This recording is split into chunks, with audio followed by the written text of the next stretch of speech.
Je cède maintenant la parole à Madame la députée de Repentigny. Merci, Monsieur le Président. En mars 2016, le député de Bordua a déposé le projet de loi 596 qui vise à combler un trou dans la loi actuelle. Le projet de loi a pour objet de prévoir qu'une action en réparation d'un préjudice résultant d'une agression à caractère sexuel ne puisse se prescrire ou s'éteindre par le seul écoulement du temps.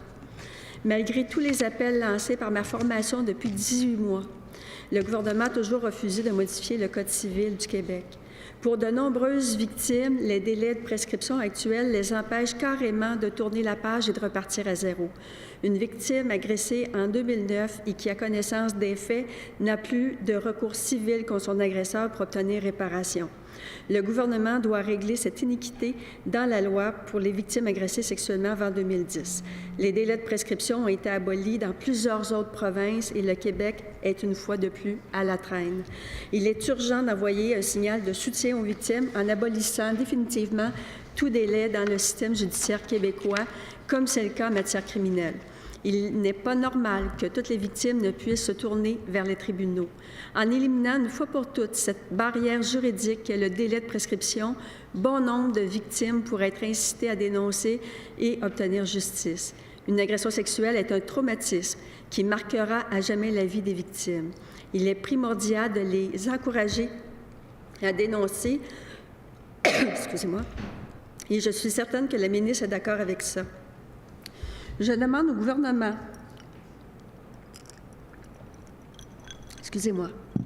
d'envoyer un message d'appui aux victimes d'agressions sexuelles. Ces victimes d'agressions sexuelles ont besoin d'accompagnement, de soutien psychologique et financier et du support de l'État. Les délais actuels sont injustes et représentent un frein à la dénonciation pour les victimes du passé. Il faut leur donner un coup de main, abolir les délais de prescription pour qu'elles puissent choisir librement de poursuivre ou non leurs agresseurs. Posons ce geste pour toutes les victimes du passé qui ont le courage de briser le silence. Est-ce que la ministre reconnaît que le droit des femmes d'être indemnisées en cas d'agression sexuelle est bafoué actuellement? Est-ce que la ministre considère injuste que certaines femmes perdent leur droit à leur indemnisation à cause de la prescription?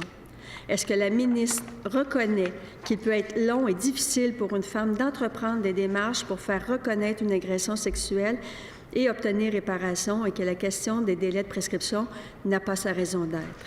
Le projet de loi de mon collègue Bordua ne concerne que la modification d'un article dans le Code civil.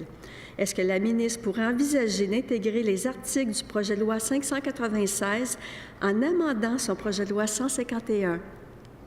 Si la ministre ne peut le faire, pourrait-elle prendre l'engagement que le projet de loi sera appelé au plus tard au début de la prochaine session afin de le faire adopter et qu'enfin on règle une situation qui jusqu'à maintenant créait une iniquité envers certaines femmes? C'est un détail pour nous dans le cadre de l'étude détaillée d'un projet de loi, mais ça changera la vie de combien de femmes si on intègre la modification au projet de loi 151. Faisons de la cause des femmes une priorité et adoptons ce projet de loi tout simple, mais important pour la cause des femmes victimes d'agressions sexuelles. Comme il me reste du temps, je vais vous lire, c'est un projet de loi d'une page. L'article 1, c'est l'article qui vient modifier l'article 2926.1 du Code civil du Québec. Et le premier paragraphe, c'est celui qui vient en aide aux victimes. L'action en réparation d'un préjudice résultant d'une agression à caractère sexuel est imprescriptible. Tout simple, rapide, mais qui pourrait définitivement régler le problème qui revient auprès de certains organismes qui interviennent auprès des femmes victimes d'agressions sexuelles. Et le Conseil du statut de la femme en a d'ailleurs parlé hier et en a parlé dans le cadre de la commission parlementaire en mars 2015. Merci beaucoup. Merci, Madame la députée. Je cède maintenant la parole à Madame la ministre. Oui, la première réaction que j'ai, c'est si la vie était si simple que ça, on serait tellement bien, on se coucherait toujours tranquille, on dormirait bien. Un mot veut dire beaucoup de choses et c'est pour ça que je le dis pour notre projet de loi qui nous concerne en ce moment, où on parle de délai d'ailleurs. c'est pas un mot neutre, imprescriptible. Et moi, je ne suis pas juriste. Vous êtes notaire de formation et de pratique. Alors là-dessus, je vous envie un peu parce que vous avez quand même un bagage dans ce domaine-là. C'est un très, très bel exemple d'un vœu que l'on peut appeler et souhaiter, mais qui n'est certainement pas du ressort d'une ministre de la Condition féminine qui, là, peut aller plaider et discuter avec les gens du ministère de la Justice. Ça, c'est clair. D'ailleurs, c'est votre collègue, le député de Bordua, qui a proposé ça, et c'est, comme par hasard, le critique à la justice. Alors, je sais bien que vous prenez des notes et vous écrirez que M. Joly-Barrette, je ne sais pas si j'ai le droit de le nommer dans ce cas-ci, disons le député de Bordua, aille voir les gens qui sont au ministère de la Justice et ma collègue à la Justice qui peut-être verra de quelque chose avec beaucoup plus de conséquences qu'un simple mot. Parce que s'il y a des choses qu'on apprend en droit, je crois, je n'ai pas fait mon droit moi-même, bien que j'ai failli le faire, mais j'ai assez fréquenté d'avocats pour savoir que ça peut durer des heures, des heures, des heures. On le voit en commission parlementaire quand on fait des projets de loi. Ça peut être des heures pour une virgule, un mot, un point. Alors, que dire d'un paragraphe et que dire d'une loi au complet? Donc, chaque mot compte et je pense que c'est une des premières choses que les juristes apprennent dans leur cours de droit. Donc, ce mot-là est prescriptible, il veut sûrement dire quelque chose. Tout ce que je peux vous dire, c'est que, et je n'irai pas très loin, je vous avertis là-dessus, parce que je ne parlerai pas de quelque chose qui n'est pas de ma compétence professionnelle.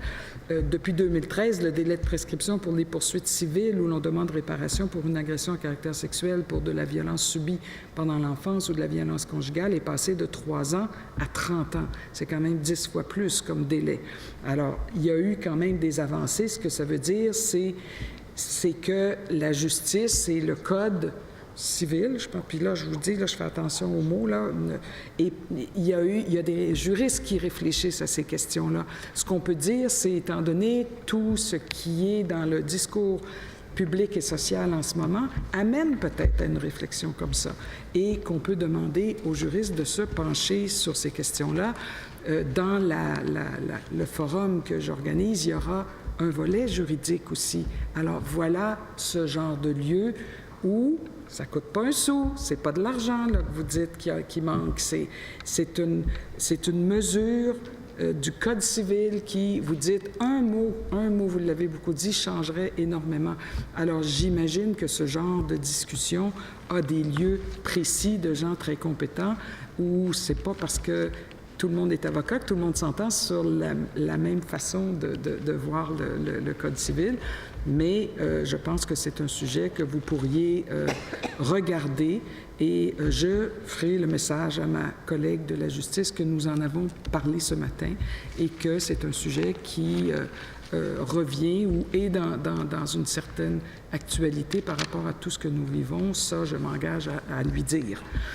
Par ailleurs, et parce que là, on touche à quelque chose de très, très, très actuel dans le projet de loi 151, on en a parlé de délais. On en a parlé pour des délais et que je trouve aussi important, là, parce que là, on ne parle pas du après les faits, puis là, je pourrais, si je voulais brûler du temps, puis là, en fait, il ne m'en reste pas beaucoup, j'aurais pu vous parler de toutes les patientes que j'ai eues qui, oui, ont eu des traumatismes il y a bien des années. Et donc, vous n'avez pas à me convaincre que le traumatisme, il dort, là, puis tout à coup, il ressort. Mais quand on parle de délai au moment où il y a un traumatisme de quelqu'un, une étudiante, par exemple, qui est prête et qui veut rencontrer quelqu'un, là, on est dans des délais extrêmement importants et c'est pour ça qu'on a parlé, il y a eu des suggestions de part et d'autre, là, des chiffres 5, 45, par exemple, étant donné 5 jours pour les mesures immédiates, 5 jours pour, après ça, regarder le suivi de la plainte, puis après ça, 45 jours pour la traiter. C'est un exemple que je donne parce que c'est facile à retenir, mais pourquoi il a été question de délai? Dans le fond, c'est l'envers du miroir de ce que vous dites. Des fois, on garde ça très enfoui pendant très longtemps, puis on veut que la société reconnaisse que c'est pas parce que c'est enfoui, puis je l'ai enseigné toute ma vie, la question de l'inconscient ou la question du refoulé. Merci, Madame la ministre.